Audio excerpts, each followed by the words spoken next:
E essa agenda acabou, mas eu não poderia deixar de vir aqui ao Clube de Engenharia falar com vocês, conversar com vocês. Eu não tive tempo ainda de analisar o PLC, né, da Ilha do Governador, mas o IAB tem uma comissão de urbanismo lá, certamente fará isso e vai estar tomando uma posição com relação a isso. Eu não posso deixar de começar essa apresentação e comentar um pouco o que é o Instituto dos Arquitetos do Brasil. O IAB foi fundado em 1921, aqui na Escola Nacional de Belas Artes, como Sociedade Central dos Arquitetos. Portanto, ele está perto de completar 100 anos de existência.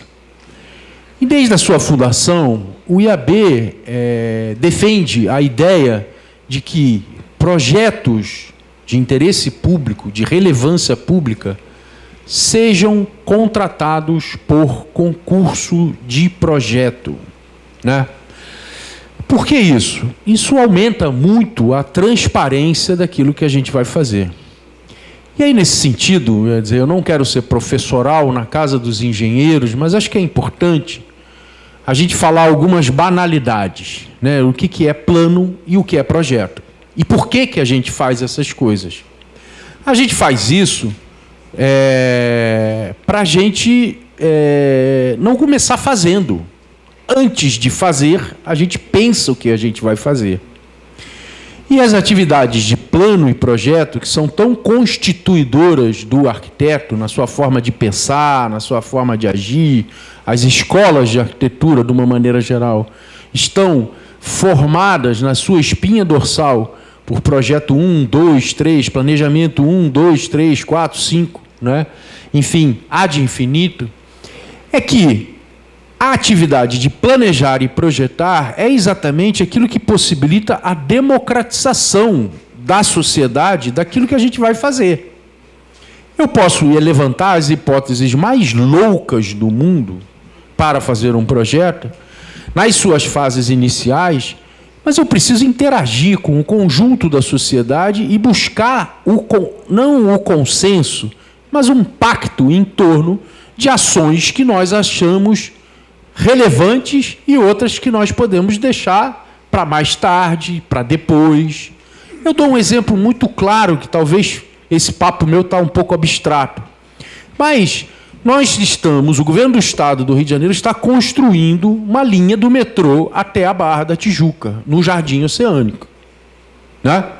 A decisão de fazer isso foi tomada por quem e qual é a relação de custo-benefício que isso implica na cidade. Eu posso pegar esse mesmo valor, e isso é uma atividade inerente ao projeto e o plano, e falar assim, ao invés de eu fazer a linha até a Barra da Tijuca, eu vou investir dinheiro no sistema de trens já instalado na cidade do Rio de Janeiro, que liga a Central do Brasil até Campo Grande, Santa Cruz, Seropédica, Nova Iguaçu, Duque de Caxias, e vou investir esse dinheiro nos trens urbanos da cidade do Rio de Janeiro e não vou fazer o metrô até a Barra. Por quê? Minha relação, não é porque eu tenha nada contra a Barra, mas é que eu vou atender, segundo estudos demográficos, chegando até a Barra, apenas 180 mil pessoas. Se eu investir no sistema de trens suburbanos da cidade do Rio de Janeiro, requalificando, eu vou atingir 6 milhões de pessoas. Ora, o projeto e o plano são os tempos e os locais em que a gente lança essas hipóteses na balança. Mais vale eu investir dinheiro aqui ou acolá? Eu poderia também fazer um outro exercício com vocês. O Maracanã custou, inicialmente, 600 milhões de reais para ser reformado. Ao final, a gente chegou à conclusão que ele chegou a 1 bilhão e 200 milhões de reais para ser reformado, né? Eu poderia levantar a hipótese, e ele talvez ficasse até mais caro que isso, eu vou botar ar-condicionado no Maracanã, na fase de projeto.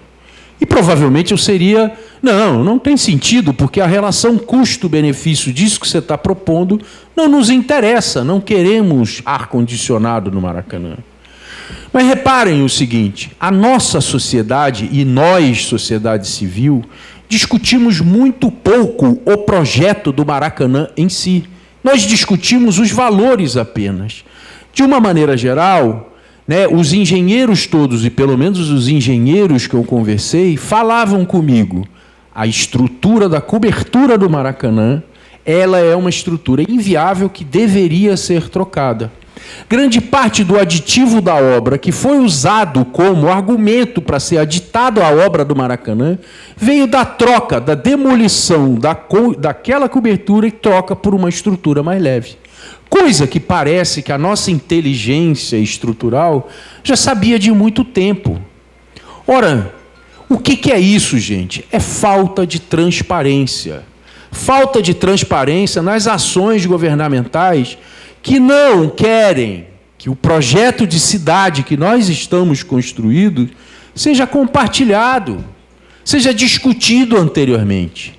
Começa-se a fazer, muitas vezes, e aí há, claro, beneficiários muito claros, agentes muito claros que estão se beneficiando disso, porque uma obra que está estimada em 600 milhões passa para 1 bilhão e 200 milhões, portanto, é mais do que a Lei 8666 permite para uma reforma, ela permite aditivos só de 50%, se adita 100% nessa obra, por falta de transparência, por falta de mobilização da própria sociedade brasileira, e aí a gente tem que introjetar essa culpa, de que a gente não discute os projetos.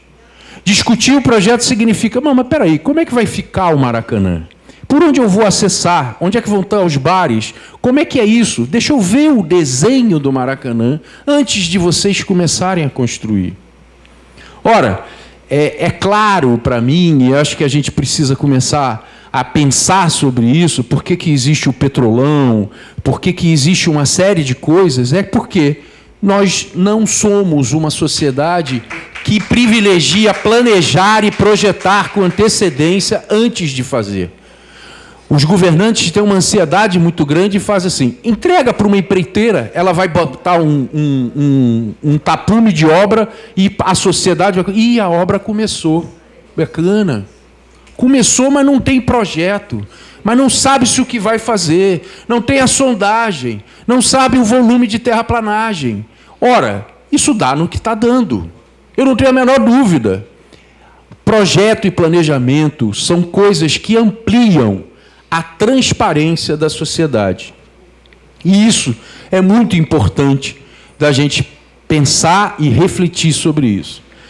Mais especificamente sobre o PEU, que eu não tive oportunidade ainda de estudar, mas a gente vai dar uma estudada do PEU da Ilha do Governador. O IAB tem feito, e está no site, no nosso site do IABRJ, é a plataforma que nos elegeu, vamos dizer assim, para esse exercício de 2016, termina o meu mandato, não é? São 3 anos, começa em 2014, 2015 e 2016, né? Ela tem lá aquilo que a gente chamou de 5 pontos, que são fundamentais, que a cidade brasileira mude a sua forma de que ela vem sendo construída, né? E eu acho que a gente faz essas atividades que são inerentes aos arquitetos e aos engenheiros também, planejar e projetar, porque exatamente a gente quer mudar a inércia de se construir cidades no Brasil. Se a gente quer continuar nessa mesma inércia, indo desse mesmo jeito, nós não precisamos planejar nem projetar. Deixa que o mercado faz isso. Deixa que continua tudo como dantes no Quartel de Abrantes. Mas nós estamos interessados em mudar essa lógica, mudar essa inércia. E aí, nós defendemos que existem 5 pontos que a cidade brasileira deve ser reformada. Primeiro, ela deve tentar reverter, e isso não é uma reversão fácil de ser feita e nem banal, porque muitas cidades do mundo inteiro não conseguem fazer isso. Terminar com essa recorrente construção de guetos de pobres e de ricos, mas tentar construir bairros onde ricos e pobres se aproximem, ou pelo menos tenham proximidade. Depois, além disso, não construir cidades mais monofuncionais, bairros monofuncionais. A Ilha do Governador é dormitório, o centro tem trabalho, depois, né? Mas as cidades precisam ser os bairros precisam ter polifuncionalidades, precisa ter comércio local, precisa ter escritórios, precisa ter habitação. O centro também precisa ter habitação, não é? Terceiro, uma mobilidade ampliada, não é? A gente precisa investir em modais de alta capacidade, trem, metrô, barcas, não é? E a barca que foi tão mencionada aqui, eu vou relembrar para vocês que estava previsto no PDTU de 2002 as ligações dentro da Baía de Guanabara que faziam Enseada de Botafogo, Praça 15, Praça 15 Galeão, dizendo que isso seria até dado às companhias aéreas, que o pessoal de turismo fazia o check-in na estação da Enseada de Botafogo, passava na Praça 15 e ia até o Galeão para chegar de barca lá. Segundo, estava previsto ampliar a estação de Cocotá, que já foi mencionada aqui. Terceiro, existia uma linha que ligava Praça 15 a Duque de Caxias e outro que ligava Praça 15 a São Gonçalo, né? Nada disso, e o PDTU é de 2002, foi feito, não é? Talvez isso seja uma decisão racional, entendeu? Agora, a barca é um modal de alta capacidade, cujo investimento, e eu não sou especialista em transporte, desculpe se eu estiver falando alguma besteira, tá? Ela está com a sua infraestrutura quase que feita. Você precisa comprar barca e fazer a estação, entendeu? E ela é um modal de alta capacidade. A gente precisa parar de ter ações sobre a cidade brasileira segmentadas. Mas precisa começar a pensar isso de uma maneira geral. Se nós fazemos uma estação em Jardim Gramacho, em Duque de Caxias, e articulamos isso com uma área de estacionamento, ou outra em São Gonçalo com uma área de estacionamento, imagine quanto de veículos a gente tem capacidade de tirar da ponte Rio-Niterói e da linha vermelha. Então, eu volto aqui àquilo que é a função precípua de engenheiros e arquitetos: planejar e projetar. E esse planejar e projetar não significa só você elaborar um corpo, e aí há um certo erro nosso também nisso, um corpo técnico de informações para que seja feita a construção. Projeto não é só isso. Projeto nas suas fases iniciais, e plano também nas suas fases iniciais, é o momento de se levantar hipóteses e contrabalançá-las e medi-las em função de custo e benefício alcançado pela população. Nós precisamos efetivamente fazer mais isso. Precisamos fazer isso com relação ao metrô que está sendo construído para a Barra, e que eu levantei a hipótese aqui de que esse mesmo dinheiro, se tivesse sido investido, não digo em todos os ramais da Central, que são muito, mas se a gente investisse, vamos dizer assim, da Central até Deodoro, fazendo trens rápidos, trens paradores, reformando as estações, botando estações com acessibilidade para todo mundo, parar com esse desrespeito com os usuários do trem, fazer um sistema como o metrô, espaço de composições, sabe? Qual era o benefício disso para uma quantidade de população muito grande dessa metrópole e muito maior do que chegar com o metrô só num jardim oceânico na Barra da Tijuca? Entenderam? Então, de novo, eu acho que o planejamento e o projeto, e nós, engenheiros e arquitetos, nós temos uma função social que eu acho que é muito importante. Nós precisamos fazer esse filtro técnico, né, com essas tecnicalidades, transformar essa tecnicalidade em algo acessível para o conjunto da sociedade, para que ela possa debater seu próprio futuro, para que ela possa debater seu vir a ser. Porque essa cidade que nós estamos construindo atualmente não é boa. É uma cidade que produz guetos de pobres e de ricos. É uma cidade de mobilidade complicadíssima. É uma cidade poluidora. Você vê o mico que a gente vai pagar com a Baía de Guanabara aí. né? A gente não tem uma infraestrutura que é básica, coleta de esgoto. A cidade do Rio de Janeiro e outras cidades no Brasil, se a gente pega o PIB do Brasil e compara com saneamento básico, a gente vai ver que o país está pagando um mico imenso. Porque 48% dos domicílios da cidade metropolitana do Rio de Janeiro não destinam seu esgoto de forma correta. E depois as pessoas vêm falar, a Bahia está poluída. Tá, mas por quê? Aí parece, eu não tenho informação técnica suficiente sobre isso, que as 8 estações de tratamento de esgoto necessárias para a despoluição da Baía de Guanabara estão prontas. Só que elas estão cheias de água limpa para não racharem. Por quê? O trabalho de construir o saneamento de Duque de Caxias, São Gonçalo, Nova Iguaçu, não foi feito. Coletar esgoto, uma obra simples, muito simples, não foi feito para carregar essas estações de tratamento.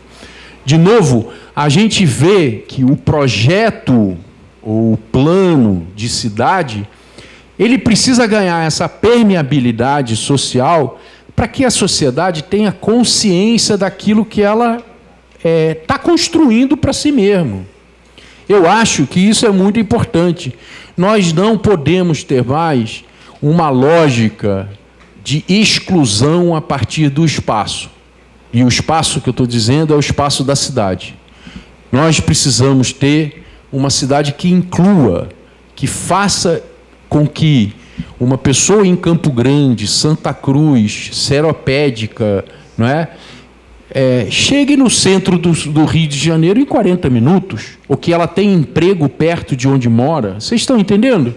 Tudo isso fazem parte de um projeto de cidade que nós, efetivamente, temos que botar a mão nessa massa e interferir e expressar nossas opiniões e dizer, olha, eu prefiro gastar esse dinheiro aqui ou ali. É isso que eu acho que é super importante nós tomarmos consciência. Eu gostaria também de fazer um aviso, quer dizer, um anúncio, né? O IAB, a rede do IAB, não só o IAB-RJ, mas principalmente o IAB-RJ, conquistou em 2014 o direito de sediar em 2020 o Congresso Mundial de Arquitetos da UIA, que vai ser realizado aqui no Rio de Janeiro. É uma data importante e nós consideramos que o evento em 2020 vai se realizar, ele é importante, vai ser um grande evento, mas o mais importante do que o evento em 2020 é essa construção daqui até lá. E nós estamos exatamente interessados em tentar sensibilizar o conjunto da sociedade que projetar e planejar são atividades que precisam de tempo, precisam de ser consideradas, precisam ser levadas a sério, porque são elas exatamente que democratizam a informação e a decisão da cidade que a gente quer ser daqui a 5 anos, que é a 2020, daqui a 10 anos, a cidade que vai ser desfrutada por nossos filhos, entendeu? Acho que isso é super importante. Portanto, eu gostaria de fazer um anúncio aqui, no dia 24 de agosto, na segunda-feira, lá no IAB, estão todos convidados, às 10 horas da manhã, a gente está fundando, vamos dizer assim, o colégio das entidades que vão, vamos dizer assim, nos ajudar na construção desse congresso de 2020. Obrigado aí, desculpe pelo tempo. Obrigado, Pedro da Luz Moreira, presidente do IAB. O debate está muito rico, esclarecedor. As pessoas que quiserem falar, o Licínio, aqui nosso companheiro do fórum, levanta a mão, Licínio vai fazer as anotações, tá? Tá, aí, Licínio, vamos fazer o seguinte. Eu vou ler aqui, só para a gente dar continuidade. Olha, Ricardo Novaes, Marcelo Smith, Franklin Palmeira.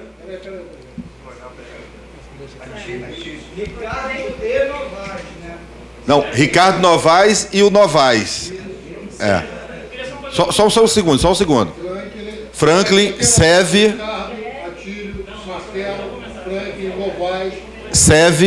Seve Dutra. Tavares. E o companheiro, desculpa? No horário limite 8 horas. Max. O meu também. Horário limite. Mário. Era às 6, né? Magno da Fiche. Aí tem Márcia e Márcia Ribeiro e Newton. Então, pessoal, olha só. Qual é o seu nome?